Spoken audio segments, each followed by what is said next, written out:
दो काउंटर्स देखते हैं, एस वेंचर्स और एक्शन कंस्ट्रक्शंस इक्विपमेंट्स, ये दोनों कैसे दिख रहे हैं सर?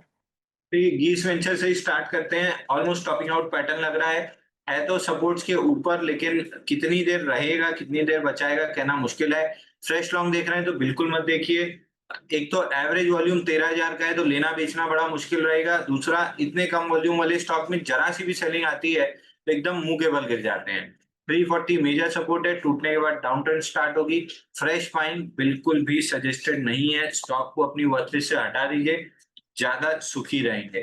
दूसरा स्टॉक एक्शन कंस्ट्रक्शन एसीई, इस स्टॉक में 1436 तक की अपमूव आती हुई दिख रही है। हुँ। और सर कोई आपके चार्ट्स पर आपको लग रहे हैं फिलहाल आज के लिए ब्रेकआउट स्टॉक्स?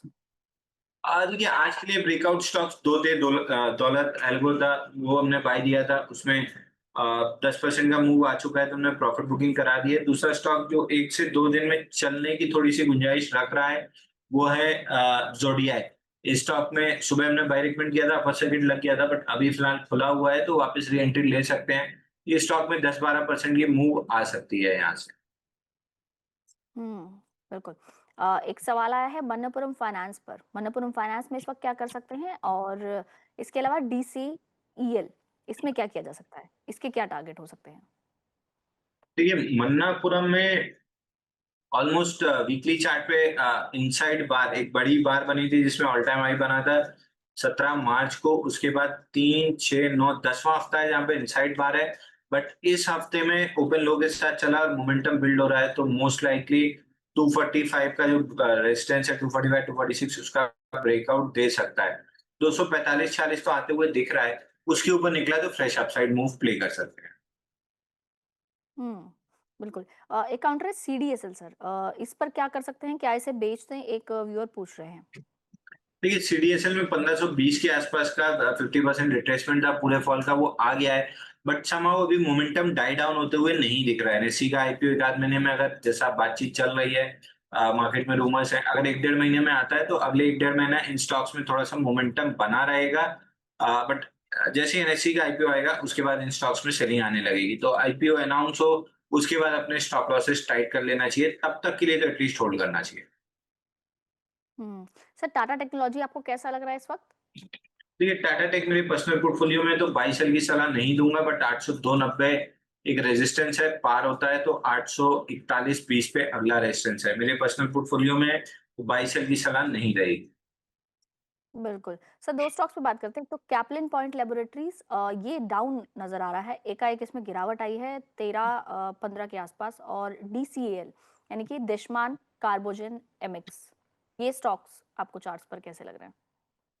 देखिए, डी काल में तो बड़ा मूव आया था 180 रुपए से 280 रुपए तक। चौथे दिन कंसोलिडेशन है। इतने बड़े मूव के बाद जनरली 2-3 हफ्ता कंसोलिडेट करता है स्टॉक। बट जैसे ही वो लेवल कंसोलिडेशन पूरा होगा, स्टॉक में 350 रुपए तक की अपसाइड बनती हुई दिखेगी। दूसरा, कैपली पॉइंट में बहुत ज्यादा कोई मूव आती हुई नहीं दिख रही है। हल्का सा बेरिश लग रहा है स्टॉक लोअर डिग्री चार्ट पे। और हायर डिग्री चार्ट पे देखें तो ये बेरिशनेस केवल रीटेस्ट होगी 2075, 2090 ब्रेकआउट ज़ोन की, तो इस लेवल तक आ सकता है। वहाँ पे अगर बुलिश एविडेंस मिला तो बाइंग की सलाह रहेगी, नहीं तो अवॉइड कर देंगे। हुँ।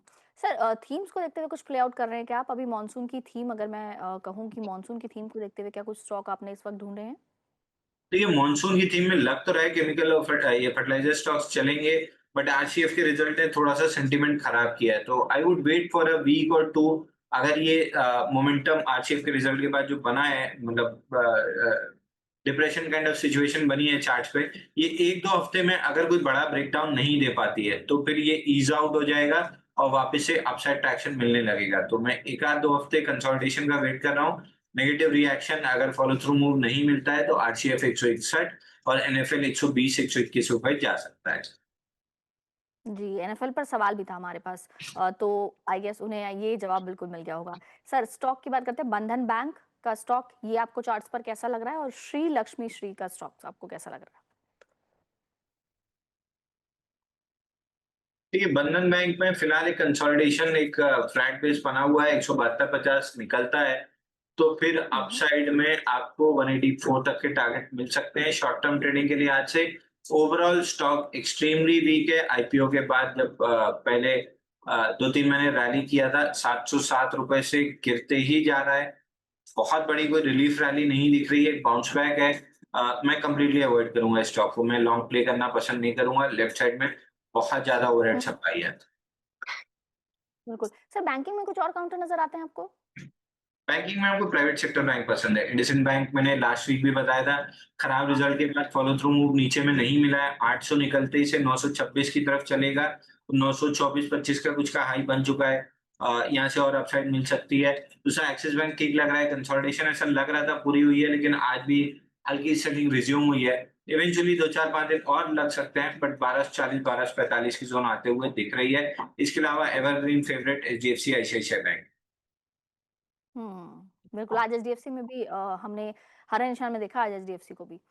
एक कैम्स का स्टॉक है, संदीप जी का सवाल है, इन्होंने लिया है 4036 पर। अब इसमें क्या करना है? अभी 4000 के लेवल पर है ये। बैंक निफ्टी 4124 आते सॉरी कैम्स 4124 आते हुए दिख रहा है। 4124 निकलता है तो थोड़ी सी तेजी और डेवलप होगी। इसमें भी सिमिलर व्यू है। एनएससी के आईपीओ तक ट्रैक्शन बना रहेगा। एनएससी का आईपीओ जैसे ही अनाउंस होगा या खुलेगा, उसके बाद इन स्टॉक्स में वापस से एक प्रॉफिट बुकिंग का दौर चालू होगा। तो जब तक एनएससी का आईपीओ नहीं आ रहा है, तब तक आराम से होल्ड कीजिए। हुँ। सर एनएससी के आईपीओ पे हमने अभी थोड़ी देर पहले जब बात की थी बीएसई के स्टॉक की, तो आप हमने उसके टारगेट्स आई गेस नहीं व्यूअर्स को बताए थे क्योंकि काफ़ी सारे सवाल बीएसई के टारगेट पर आ रहे हैं कि आपका टारगेट क्या है इसमें अभी? देखिए, मैं टारगेट लगाने की जगह ट्रेलिंग स्टॉप लॉस लगा के चलना पसंद करूँगा, क्योंकि मोमेंटम में टारगेट लगाने का कोई मतलब नहीं है। ट्रेलिंग स्टॉप लॉस जिस दिन हिट होगा उस दिन एग्ज़िट कर लीजिएगा। 23 यस 23 9 85 फिलहाल आज चूँकि 7% चला है इसलिए आपको दूर दिख रहा होगा, बट 23 85 फिलहाल टारगेट है। 1-2 दिन की कंसोलिडेशन में जैसे स्विंग आई रिवाइज़ होगा, टारगेट हम रिवाइज़ करेंगे। बिल्कुल सर। वेल्सपन लिविंग और नैटको फार्मा, ये दोनों कैसे लग रहे हैं सर चार्ट्स पर? दोनों ही गिरावट में नज़र आ रहे हैं। वेल्सपन लिविंग और नेटको फार्मा। ठीक है, वेल्सपन लिविंग ऑलमोस्ट ब्रेकआउट की कगार पे था, आज ब्रेकआउट फेल कर रहा है। अगर ये स्टॉक 142 140 की जोन तोड़ के क्लोज करता है तो लॉन्ग स्ट्रैप हो जाएंगे। नीचे में 120 का टारगेट खुलेगा। मैं इसलिए भी मिड कैप स्मॉल कैप अभी अवॉइड कर रहा हूँ। हल्की सी भी निफ्टी बैंक निफ्टी में प्रेशर आता है, मिड कैप स्मॉल कैप एकदम उल्टे चलने लगते हैं। अच्छा ब्रेकआउट था, इवेंचुअली फेल होते हुए दिख रहा है। 140 के नीचे क्लोज होता है तो फेल हो जाएगा। 19 रुपए 60 पैसे का टारगेट खुलेगा। दूसरा नेटको फार्मा में भी एक्सट्रीम वीकनेस है। 30 हफ्ते में 55.53% गिरा है। बाउंस बैक में कोई भी स्ट्रेंथ नहीं है। मैं अवॉइड करके चलूंगा। हुँ, बिल्कुल सर। एशियन पेंट का स्टॉक देखते हैं सर, ये स्टॉक में ऑलमोस्ट हमने जब पहले गिरावट देखी थी बाज़ार में तब काफ़ी ज़्यादा गिरावट देख चुके हैं। लेकिन अब भी आज की अगर मैं बात करूँ तो करीबन 1.5% नीचे है ये स्टॉक। ये आपको कैसा लग रहा है? देखिए, एशियन पेंट में थोड़ी सी वीकनेस बनी हुई है और ये वीकनेस थोड़ी सी और समय रह सकती है, बट 2286 2186 ये मेजर सपोर्ट जोन है। इस जोन में थोड़ा थोड़ा स्टॉक एक्यूमुलेट करके रखना चाहिए। रिजल्ट थोड़ा सा खराब आया है तो थोड़ा प्रेशर रहेगा, बट इवेंचुअली यहाँ पे बेस बना के एक बार तो बना चुका है, उसी को रीटेस्ट कर सकता है, बट डबल बॉटम बना के स्टॉक के ऊपर चलने की पूरी पूरी पॉसिबिलिटी है। हुँ, और सर आईटीसी होटल्स और बजाज होल्डिंग्स पर क्या नज़रिया है इस वक़्त आपका? देखिए, आईटीसी ऑर्डर में आज रिवर्सल तो बना है, लेकिन मेरे को बहुत जल्दी से चलता हुआ नहीं दिख रहा है। 240 का मेरा टारगेट है, उसके ऊपर 300 भी जा सकता है। इस जंक्शन पे क्या मैं बाई करूंगा? मैं थोड़ा सा अवॉइड करके चलूंगा। नीचे में मूविंग एवरेज से चला है स्टॉक, बट यहाँ से अब कंसोलिडेशन ज्यादा दिख रही है कंपेयर टू एक वन साइडेड अप मूव। तो अगर यहाँ पे 2-3 हफ्ते कंसोलिडेट कर लेता है तो मेरे लिए स्टॉक काफी अच्छा हो जाएगा। उसके बाद मैं बाइंग करना पसंद करूंगा। हुँ। सर एक तो ब्लू स्टार, यूनाइटेड स्पिरिट्स और ओएनजीसी ये तीनों आपको चार्ट्स पर कैसे दिख रहे हैं? ब्लू स्टार, यूनाइटेड स्पिरिट और ओएनजीसी। देखिए, ओएनजीसी तो वीक लग रहा है। पुल बैक में कोई भी स्ट्रेंथ नहीं रही है। 254 के रेजिस्टेंस से रिजेक्ट किया है। 211 आने की पॉसिबिलिटी बहुत ज्यादा हाई है, तो मेरे को एकदम नहीं अच्छा लग रहा है। हुँ, यूनाइटेड स्पिरिट वीकली चार्ट पे 3, 6, 7वां हफ्ता है टाइट क्लोजिंग का। जब तक ये स्टॉक 1440 के ऊपर है, मेरे को ठीक लग रहा है। I would be a buyer on dip, लेकिन तब जब बुलिश एविडेंस एकदम क्लियरली मिलेगा। लास्ट ब्लू स्टार 1732 के नीचे हम एक्सपेक्ट कर रहे थे कि 1540 आएगा। 1540 आगे साइडवेज है। अब जिस भी दिन 1520 के नीचे क्लोज करेगा, 1370 का टारगेट खुल जाएगा। ये गर्मी वाले स्टॉक्स में लगभग लॉन्ग स्ट्रैप है।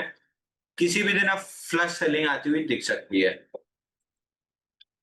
हुँ। बिल्कुल सर। सर एक सवाल है एक व्यूअर का वो कह रहे हैं कि इन्होंने सीडीएसएल 1200 पर बेचा था, फिर री एंट्री की इस स्टॉक में 1510 पर।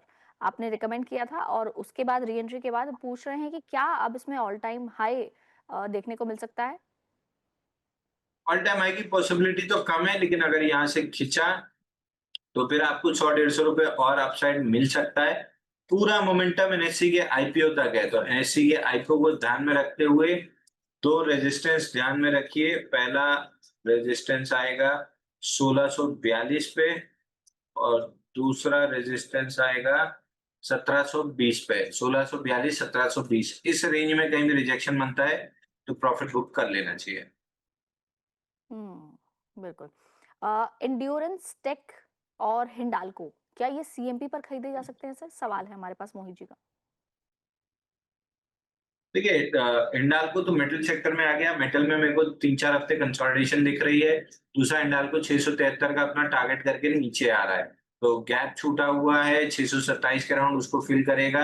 मैं 4 से 6 हफ्ते वेट करूंगा मेटल स्टॉक्स में। मेटल इंडेक्स में जब तक क्लियरली 9300 के ऊपर सस्टेनेबल मूव नहीं मिलता है, मैं मेटल स्टॉक्स में फिलहाल हाथ रोक के रखूंगा।